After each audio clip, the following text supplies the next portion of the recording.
Hello, everyone. This is Kim with Ramblings with Kim. I know it's been forever. Please excuse me. I have not been feeling well, but I have not forgotten you. And this particularly goes out to the people that are attending the Olympics in Paris, or if you happen to be in the military and you want to know some fun things to do around the Stuttgart area. As I lived there for about a million years, I jotted down some fun things that you can do. Just a few fun things that you can do while you're there.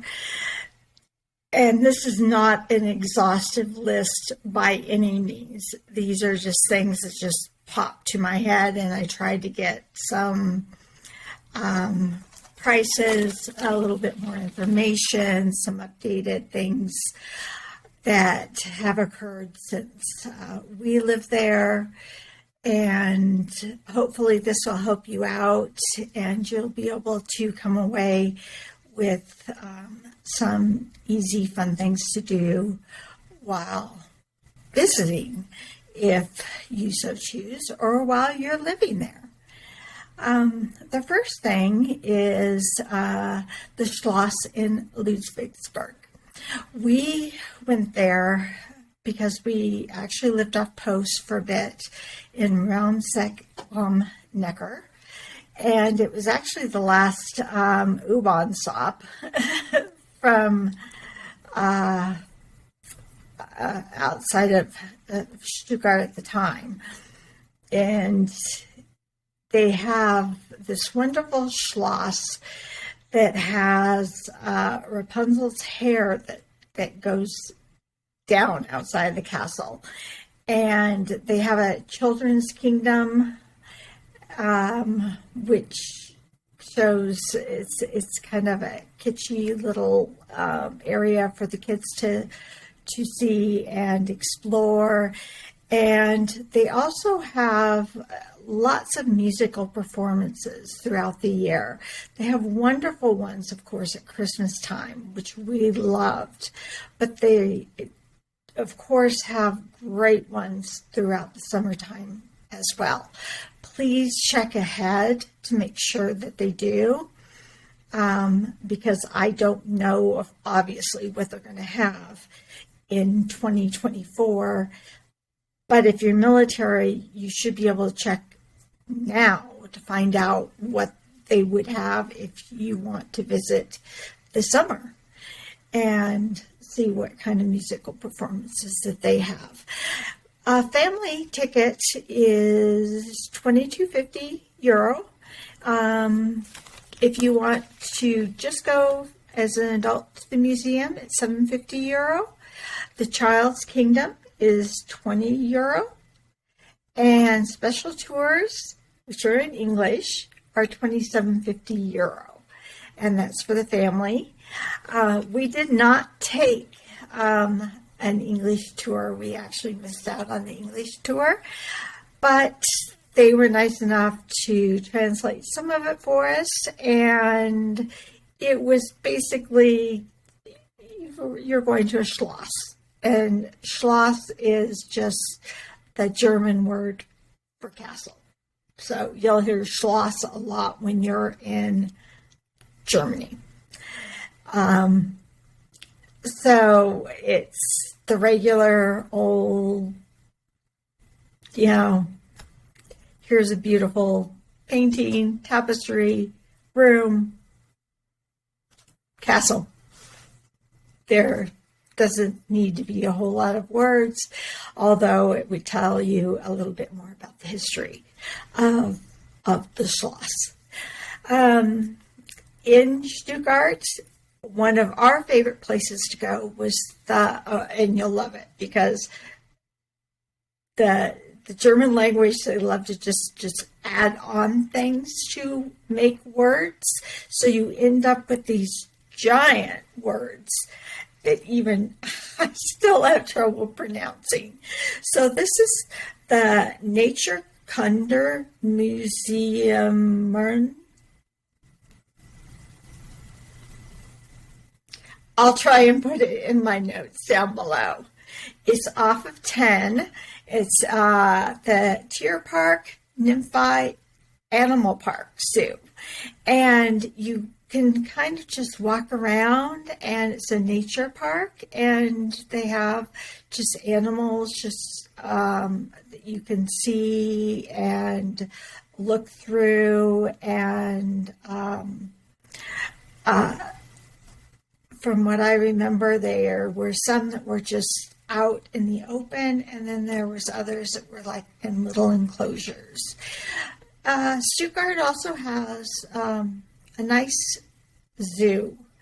From what I remember, we went to it several times, and yeah, a couple of things for you to do while, if you just want to stay in Stuttgart. It also has a giant Schloss, so you can go to that. I think it was built in the 1600s, if I remember right. Now, the Burg Hohenzollern is about 30 minutes outside of, no, I should say, we actually lived in Berlingen because we were stationed at Panzerkaserne, which is just right next to Berlingen. And Burg Hohenzollern is about 30 minutes away from Berlingen. And it's kind of a castle. I don't know what the technicality is to make it a castle or not a castle. It's on a giant hill. And at the top of the hill is this little castle that you can go to, and it has a beer garden. And it's just a kind of a fun place to go to, and it's really close, and you can go see it. We pass it quite frequently because it is 10 minutes away from the Birkenstock factory. And yes, you heard me right. There is a Birkenstock factory. Now, it is not this huge, giant factory that you're expecting. It is a store in a strip mall. So you would, instead of, I believe you turn, and the Burg Hohenzollern is right there, and you would go up the hill, and instead of going up the hill, you turn and you keep going, and off to your left, you'll eventually see a strip mall, and there is a Birkenstock factory in sight there. Now you can get amazing deals, Birkenstocks for €10. And I think I have about 30 pair sitting in my house still. My kids, yeah, they grew up in Birkenstocks. That's just us. Another fun thing to do is to go to Europa Park. It is about an hour and 45 minutes away. It's almost to the French border. You'll find out that Stuttgart's a really great location because it's so close to France, Switzerland, Salzburg, Prague. And so it's easy to just jot places for the day. I know I really, really had culture shock, and I still do, living in Colorado. I'm always like, I'm bored. There's nowhere to go. There's nothing to do.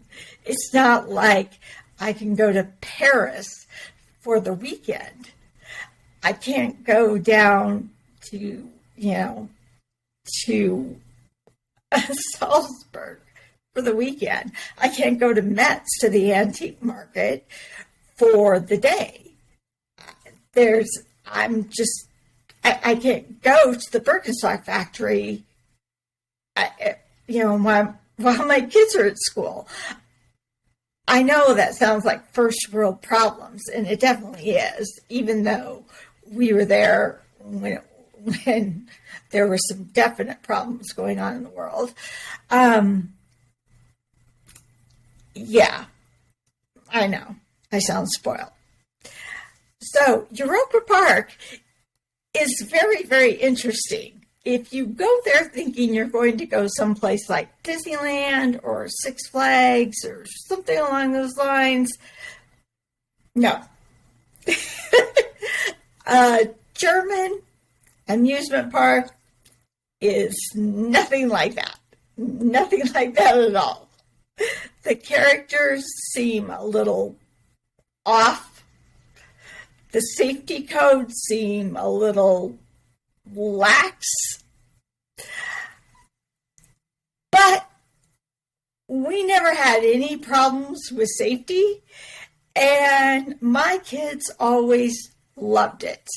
We went there several times throughout our time there, and my kids always had a great time. They always had so much fun. Now, if you're 12 and older, it's €57.50 a person, and parking is €8. They do have a hotel that's close to there, but it's less than 2 hours away from Stuttgart, so it's a relatively easy drive to get there, and we just drove pretty much everywhere we went, and yeah, you can do it easily. Your kids will be worn out by the end of the day, so they'll sleep all the way home. And there used to be, I believe, a Pizza Hut next to it, which was a big thing back then. So yeah, hit up the Pizza Hut. Kids will love it, and then head on home. There's also a Legoland in Günzburg, and that's not too far away. It's about an hour, just a little over an hour away off of A8, and it's €39 a person. And Legoland, of course, my kids just flipped over Legoland because as American children, they love Legos. And, you go to Europe, and Denmark is where they're made, created, and this is their thing. And then they make a Legoland right outside, basically, of Stuttgart. An hour is nothing. You learn that as a military wife because you drive all the time. That you just have to. There are some places that you can live where you don't really have to drive or even leave your military installation. I haven't figured out those wives yet. But if you want to do anything you have to drive to go places. So the Legoland is a lot of fun. The rides look like Legos, and there's little Lego major towns, and it's just a lot of fun. So you can always check that out for the kids. Another place is Treeburg and the Black Forest, the original cuckoo clocks, or grandfather clocks. It also has the world's largest cuckoo clock. Now, a lot of things are closed on Sundays, you'll find out, in southern Germany, except for tourist type things. They are more of a Catholic or a Catholic type of a state within a country. And so they follow a Catholic calendar, and Sundays are definitely a day for families. But Treberg is considered a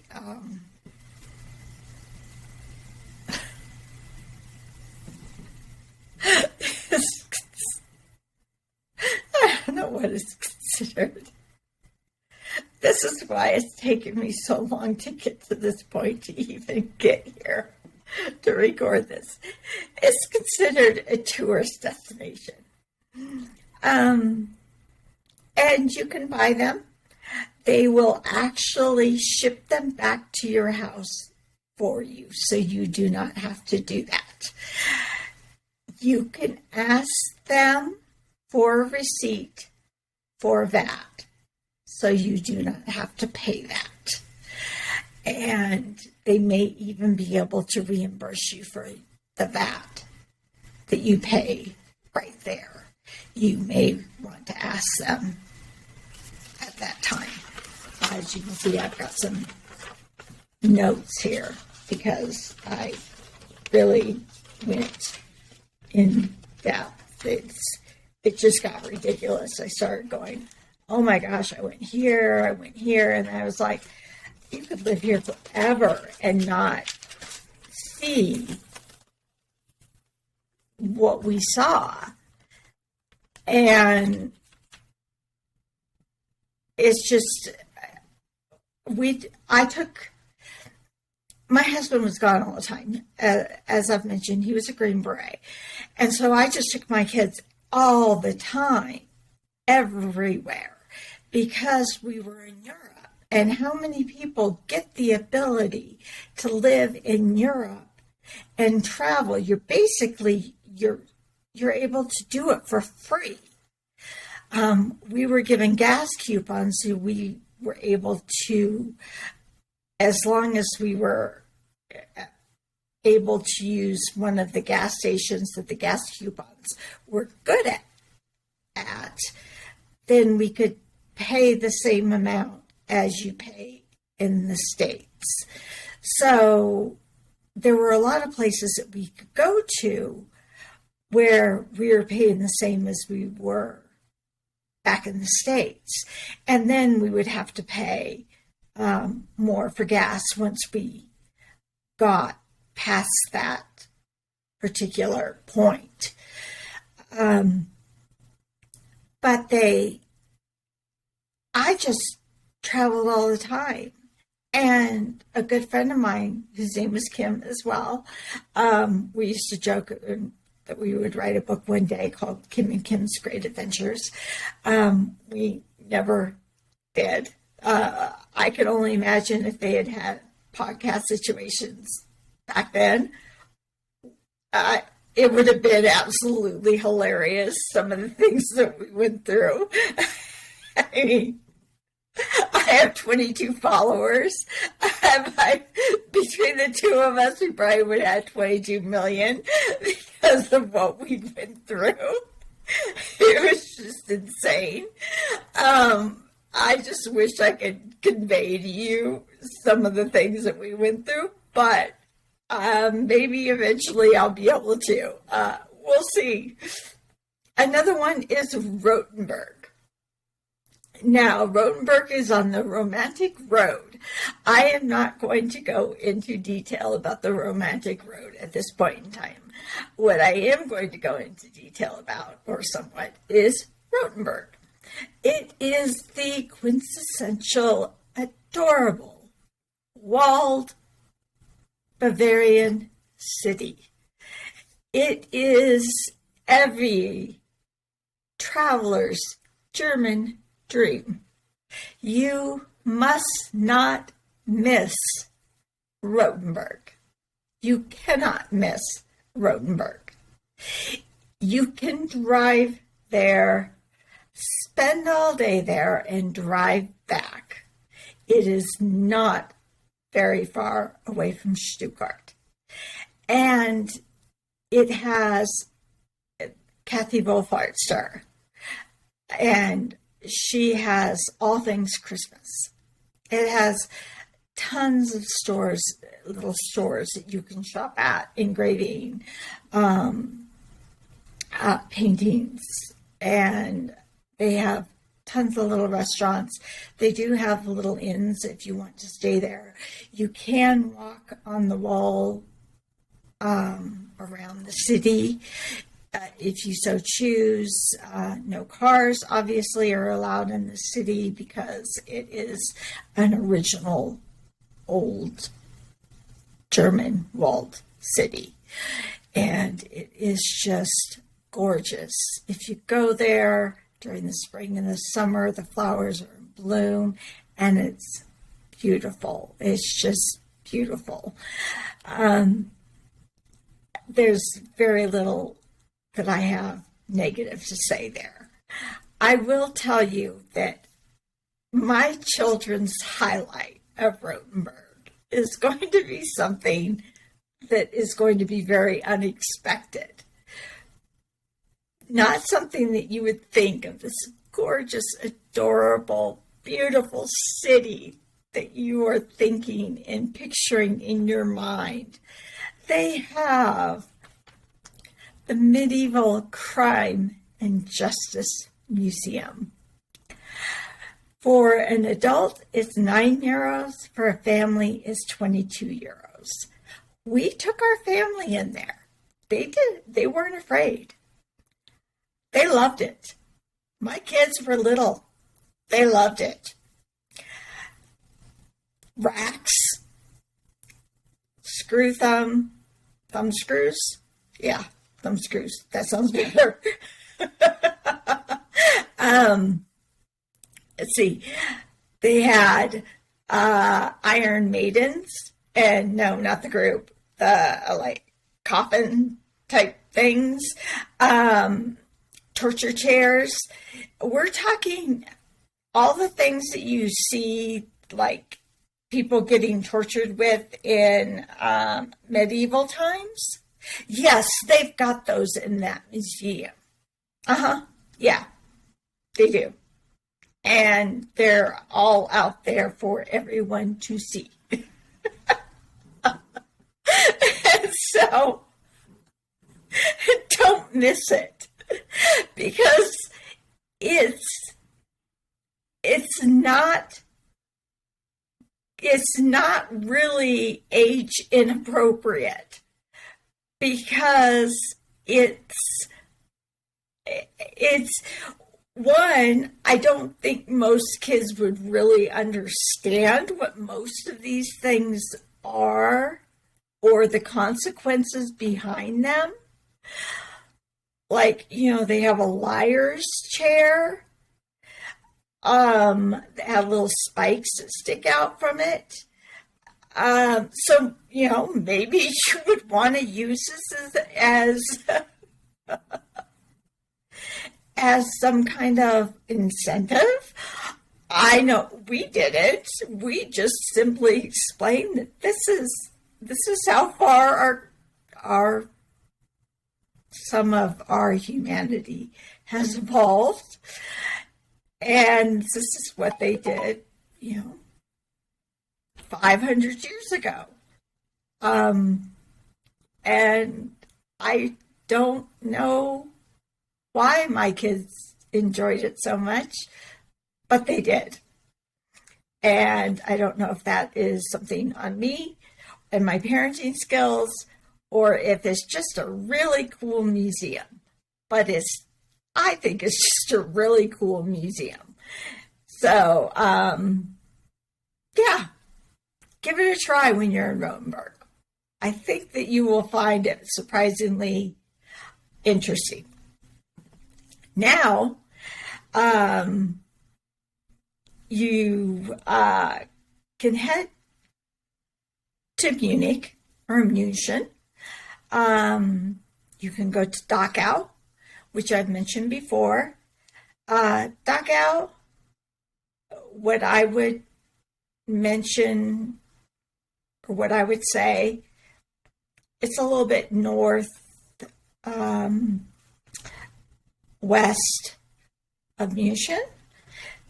is that the indoors portion is not appropriate for young children, and the very far back part where the ovens are is probably not appropriate for children. Now, I took my children in to most of it because I believe that children were going through those horrors during that time, that the only way to prevent those horrors from happening again is for children to grow up knowing that those horrors happened once before. So that's just my philosophy, and the fact that I've studied the Holocaust for close to 50 years, which if you see my Holocaust Remembrance Day podcast, you'll see some of my logic that I go into about that, and my marriage. So other than that, there is a lot of outdoor space that makes it a bit easier for children to be around. Just remember that they should be respectful, because it still is a concentration camp. And, well, it's not still a concentration camp, but it was a concentration camp. It is a place where thousands died, and it was the first concentration camp that was created, and we need to respect what it was. As far as Munich goes, you will be there, unless you're military, you will be there too early for I can't even remember now. You all are going to know.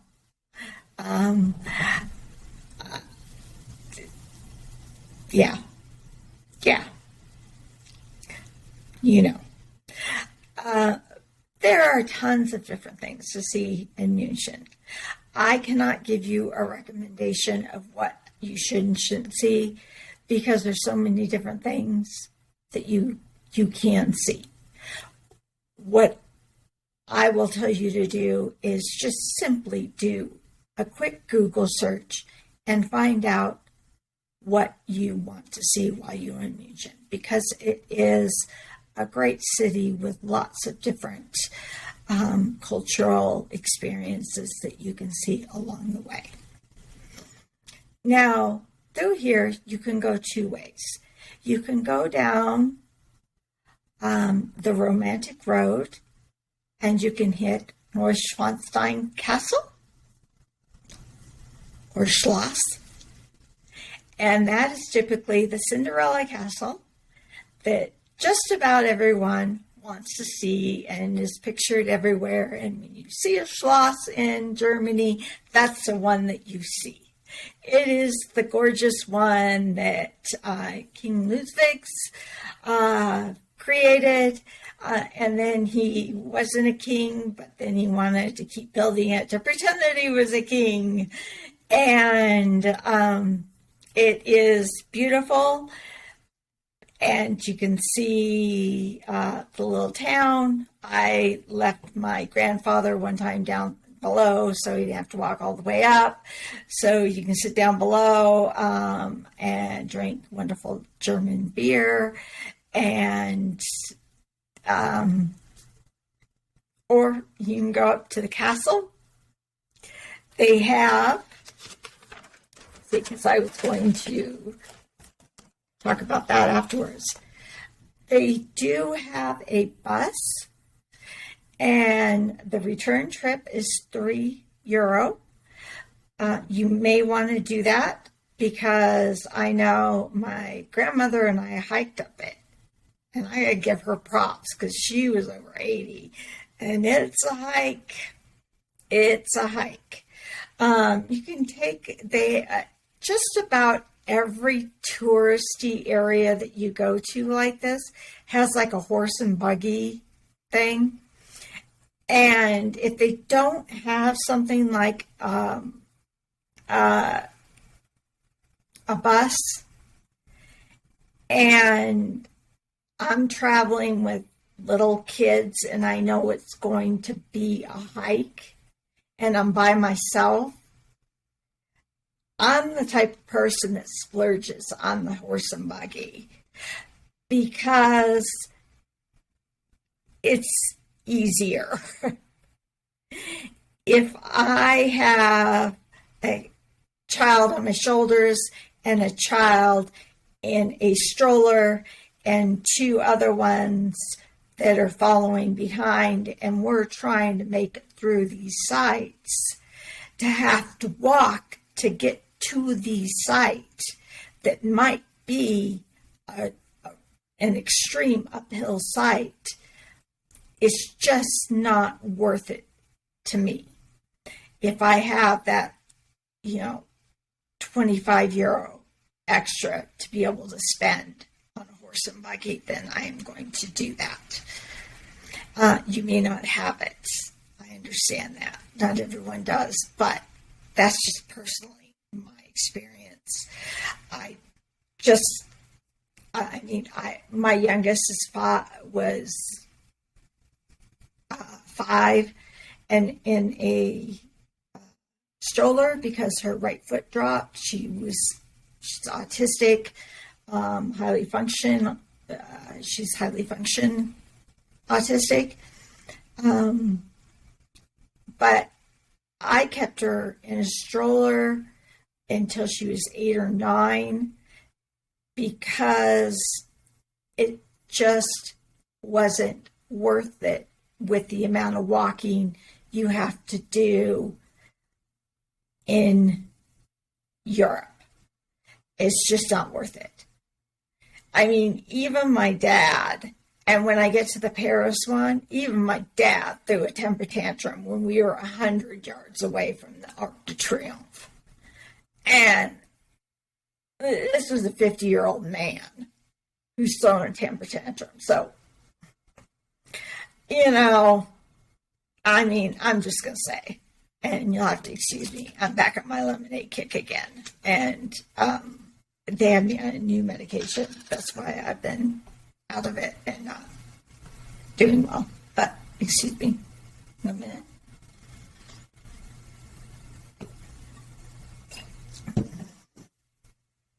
Okay. Fabulous lemonade. Santa Cruz, all organic. Love it. Keep trying to get them to sponsor me. With 22 subscribers. Hey! Yeah, I don't think it's going to happen anytime soon, but yeah. Come on, guys. Do it. Give me a few more. Okay. The Neuschwanstein Castle is 15 euros. If you're under 18, it's free. So that's always a plus. You just got to get those kiddos up that hill. Get on that bus. Now, the bus is not affiliated with the Schloss. So I need to mention that so you don't get mad at people when they get up. When you get there. That would be cool. Okay. Now, you're going to keep following that down. You're going to briefly go through Austria. And it's going to look super cute because it's going to look like Sound of Music. The hills are alive. Yes, I have the worst voice in the world.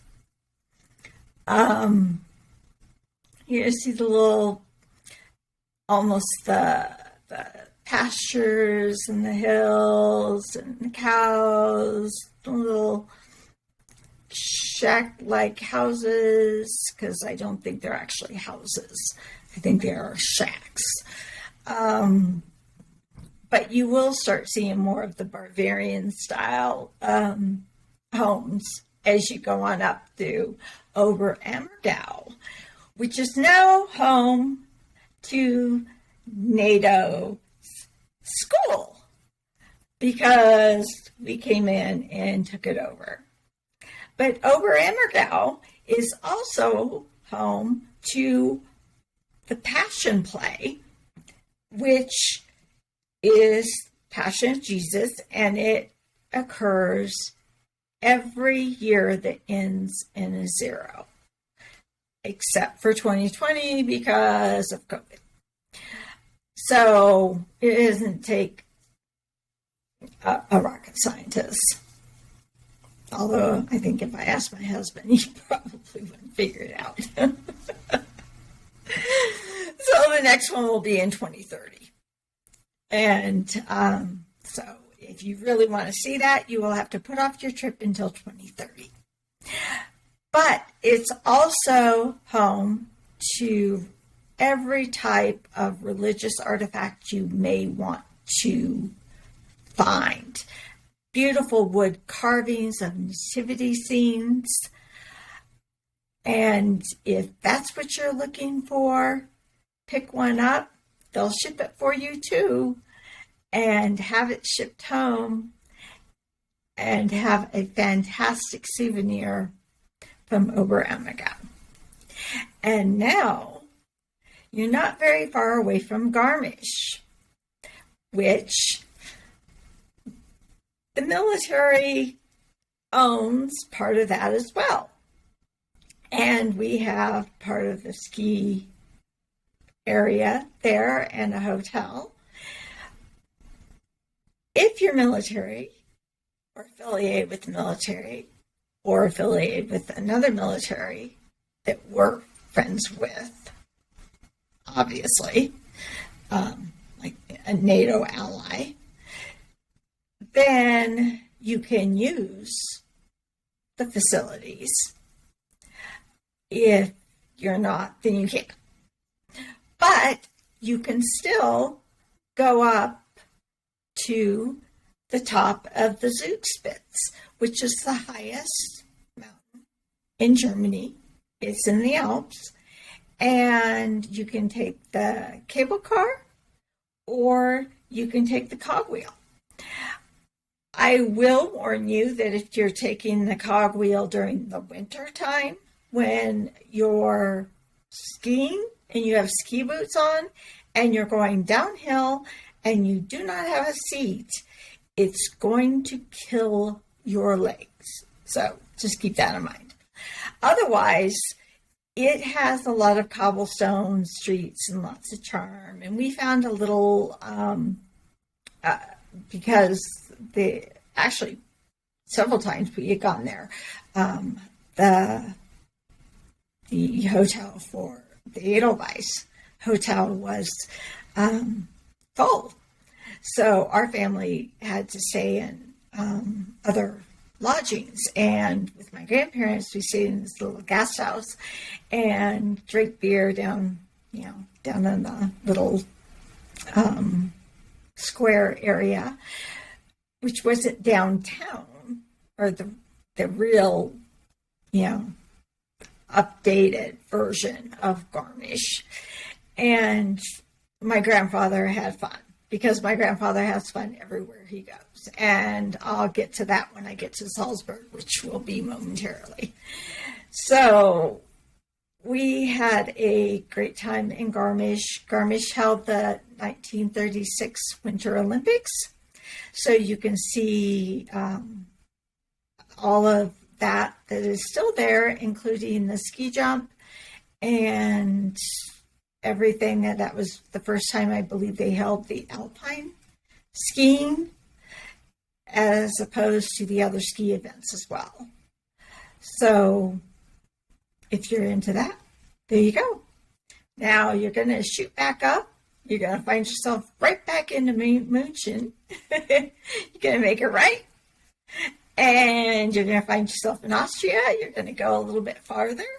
and you're going to be in Salzburg.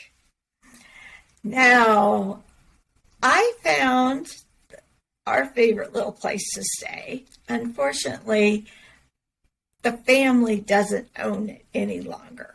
So although it looks like it's still a great place to stay, I don't feel right recommending something that I don't know personally. And there's reasons for that, because I've seen too many tour books, even if where they've stayed there, and I've gone there and it still wasn't good. So I just can't do that. But I found it by going to the information, the tourist information booth, basically. And because we ended up, this is what had happened. I actually booked a hotel through what I thought was one of my trusted guides, and it was not looking like a good experience at all.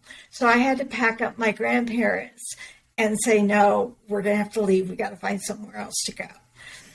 So I went to the tourist information. I explained what happened, and I said, I need someplace. This is the situation. They recommended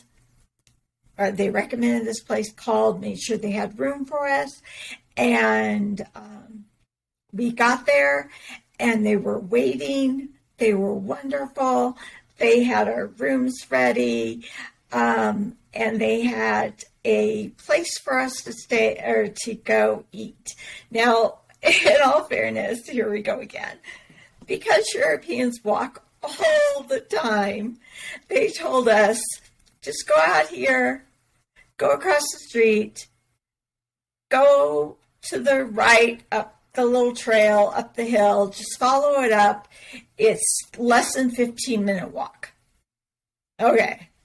No, it's not. It's just not. It's not. I'm convinced that everyone in Europe is a speed walker. They spend their Sundays Volksmarching. And I believe that they just aren't just walking just to enjoy the scenery. They're walking to see if they can beat someone else or to see how fast they can go. So instead of, like us doing 10Ks to try and, beat a time or something along those lines, I think they're walking to see how fast they can walk, because this brew house was not 15 minutes away. It nearly killed me and my grandparents. Although it was absolutely lovely.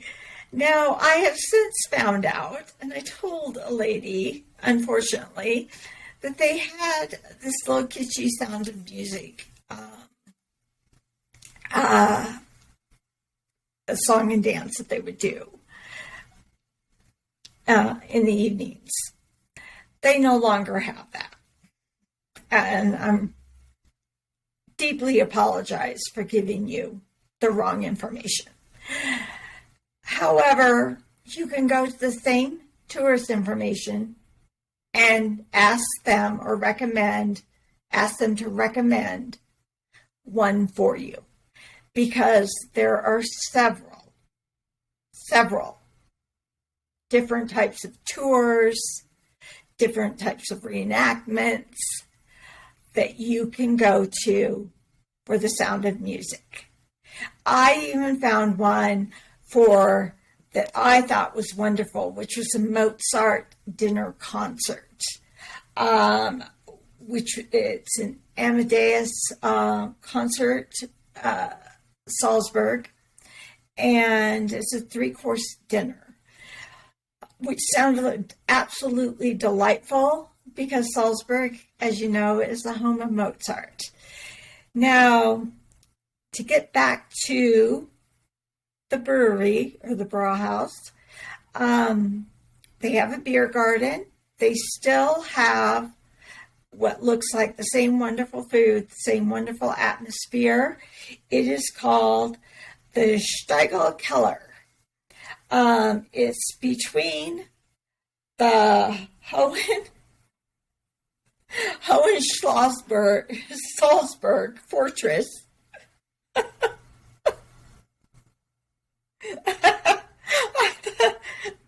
I thought my son was going to brush up on his German, and I was going to brush up on my French, and we were going to have this trip covered. And now I'm having to do my German, and there's too many. The Hohensalzburg Fortress and the Salzburg Cathedral. Now, I had mentioned also the Salzburg Cathedral at 7 p.m. The nunnery sings every night, and it quite literally is heaven sent. It is absolutely beautiful. There are no words to describe it. It is unbelievable. Trust me, it makes up for the Sound of Music. It really, really does. You can also get a Salzburg card if you're going to stay there for more than one night and you want to do more of the activities that they have there, because they do have a lot of different things that you can do while you're in Salzburg. We never spent an enormous amount of time in Salzburg, and I'm not quite sure why. We just did a couple of things, and we'd always just head on home. But yes, the Salzburg card is definitely a good option.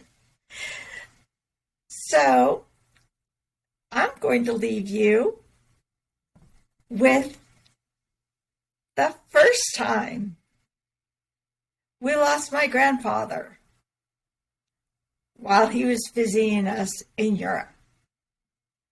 So we were at the Steigl Keller, and remember that trail that we had to go down? It was 15 minutes. Well, no, it seemed like it was more like a half an hour. And his feet were hurting him because he had gout, and it couldn't have had anything to do with all the beer that he drinks, right? I mean, it's my Grandpa Bud, right? Oh, I mean, I can't imagine why they call him Bud. My grandparents were the best. They were absolutely heaven sent. They were amazing people. So I'm like, Grandpa, I bet you, I can't even remember what I bet him, but I was like, I bet you such and such, you can't get down this hill before Grandma and I can, because I was going to get a 6-pack because the beer was so good. And by the way, the brewery's been around since 1492. And believe it or not, I don't really drink anymore. I didn't really drink before I went there. It's Germany. France is wine. I mean, it's just, you just can't. You can't help yourself. Okay, so I'm getting a 6-pack, and it's not like a 6-pack of cans or anything, and I was only going to have one that night. I thought I'd take the rest home to my husband. And I told him, I said, when you get to the fork of the road, you go right. Stay right. Stay directly on the hill. Do not go left. So we go all the way down, and my grandfather's not there. Looking around, my grandmother's panicking. And I'm like, where did he go? And we're looking around, and I go back up, and I go back the other way. And I'm looking around, and we go to the hotel, and I'm like, we can't find my grandfather. We have no idea where he's at. And she's like, does he know Salzburg? Yes. No. I said, I don't even think he knows the hotel he's staying at. And she's like, well, just a moment. And she gets her sons down, and she gets on the phone to somebody. And my grandmother's just panicking. And I don't blame her. We're in Salzburg, Austria. My grandfather's lost. I mean, I'm just thinking, oh my God, what do you do? Interpol? Lost grandfather alert? I have absolutely, I had a cell phone, but they didn't have a cell phone. So it's not like there was any way to get a hold of them. And I never even thought about giving them like a card telling them the name of the hotel, because I did think that this would happen, but it did. And I'm panicking, and I'm like, what the fuck? And the next thing I know, in less than 5 minutes, the woman that owns the hotel mentions something to her son and says, we found him. And grabs me to go with his son. And apparently there's some festival going on, and so they have blocked off part of the area down there. And the son mentions something to the police. And they let him on through. So apparently everybody knew my grandfather was missing. And we pull up there and get out, and I look to see where he's at, and you will never guess where my grandfather was at. No, because I would never have guessed where my grandfather is at. And I swear to God, on a gazillion stack of Bibles, this is where my grandfather was at. Bud's American Bar in Salzburg. Yes, Bud's American Bar in Salzburg, Austria.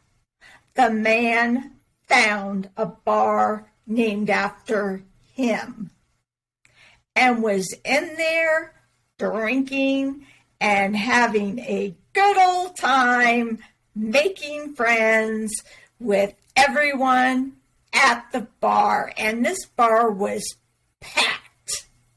I mean, this bar was packed, because when we left, everyone was like, bye, Bud. Bye, Bud. Have a good evening, Bud. See you later, Bud. They had all bought him beer. They had just had a great time talking to him, apparently. I don't know how they found him. I don't know how they found out where he was at, whether they have some secret network for lost grandfathers. I do not know what happened. I do not know how someone decided in Salzburg, Austria, that they were going to name their bar Bud's American Bar. I never, ever found that out. But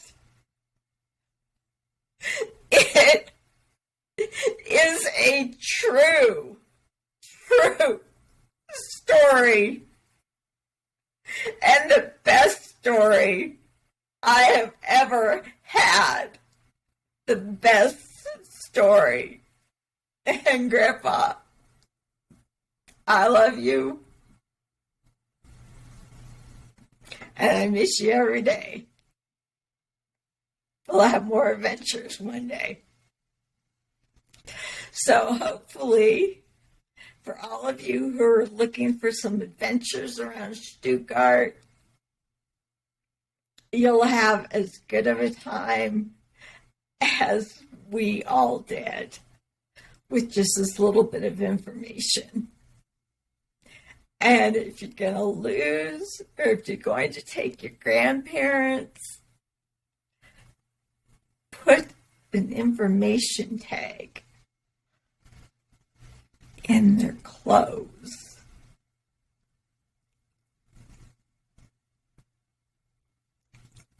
My name is Kim. I hope you have a wonderful time in southern Germany. And next time, we're going to be talking about Paris and what I think you should see while you're in Paris, and the discount codes that I can give you while you're visiting Paris. So, have a wonderful evening. Bye. I should say, juice.